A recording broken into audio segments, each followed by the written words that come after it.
ప్రధానమంత్రి నరేంద్ర మోదీ సెప్టెంబర్లో రిటైర్ అవుతున్నారా అంటే అలాంటి ఛాన్స్ లేదని 99% మంది అనుకుంటారు. కానీ ఆ 1% మాత్రం కొన్ని ఆశలు పెట్టుకుంటూ ఉంటారు. వారిలో శివసేన ఉద్ధవ్ ఠాక్రే వర్గానికి చెందిన సంజయ్ రౌత్ కూడా ఉంటారు. ఇటీవల ప్రధాని మోదీ నాగ్పూర్ లోని ఆర్ఎస్ఎస్ కార్యాలయంలో ఓ కార్యక్రమంలో పాల్గొన్నారు. దీనిపై సంజయ్ రౌత్ కీలక వ్యాఖ్యలు చేశారు. మోదీ సెప్టెంబర్లో రిటైర్ కావాలనుకుంటున్నారని, ఆ విషయాన్నే ఆయన ఆర్ఎస్ఎస్ ముఖ్యులతో మాట్లాడారని చెప్పుకొచ్చారు.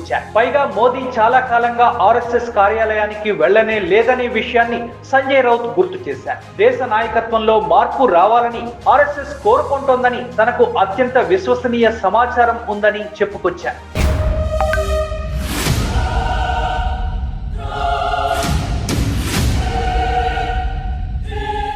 బీజేపీలో 75 ఏళ్ల నిబంధనను గతంలో తీసుకొచ్చారు. ఈ నిబంధన కారణంగా అద్వానీ, మురళీ మనోహర్ జోషి, వెంకయ్య నాయుడు వంటి సీనియర్ నేతలకు విశ్రాంతిని ఇచ్చారు. అదే రూల్ మోదీకి అప్లై చేస్తారా అన్న ప్రశ్నలు గత కొంతకాలంగా వస్తున్నాయి. కాగా సెప్టెంబర్ 17వ తేదీకి మోదీకి 75 ఏళ్లు వస్తాయి. అందుకే సంజయ్ రౌత్ ఊహాగానాలను ప్రారంభించారని అనుకోవచ్చు. అయితే మోదీ ఎట్టి పరిస్థితుల్లోనూ రిటైర్ అయ్యే అవకాశం ఉండదని బీజేపీ వర్గాల్లో గట్టి నమ్మకం ఉంది. మోదీ లేని నాయకత్వాన్ని అంగీకరించే అవకాశం ఉండకపోవచ్చు. పార్టీ కోరిక మేరకు ఆయనకు 75 ఏళ్ల నిబంధన నుంచి మినహాయింపు లభించడం సహజమే.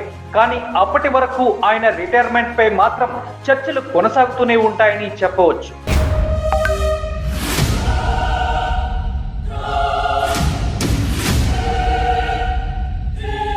ఇదిలా ఉంటే మోదీ పదవీ విరమణ చేసే అంశాన్ని మహారాష్ట్ర ముఖ్యమంత్రి దేవేంద్ర ఫడ్నవీస్ తోసిపుచ్చారు. మోదీ దేశాన్ని నడిపిస్తూనే ఉంటారని ఆయన స్పష్టం చేశారు. సంజయ్ రౌత్ చేసిన వాదనలను ప్రస్తావిస్తూ 2029లో మోడీని మళ్లీ ప్రధానమంత్రిగా చూస్తామని ఫడ్నవీస్ అన్నారు. మోడీ వారసుడిని వెతకాల్సిన అవసరం లేదని, ఎందుకంటే ఆయనే నాయకుడిగా కొనసాగుతున్నారని ఫడ్నవీస్ నొక్కి చెప్పారు. మన సంస్కృతిలో తండ్రి జీవించి ఉన్నప్పుడు వారసత్వం గురించి మాట్లాడడం తగదని, అది మొఘల్ సంస్కృతి అని, దాని గురించి చర్చించాల్సిన సమయం ఇంకా రాలేదని ఫడ్నవీస్ పేర్కొన్నారు.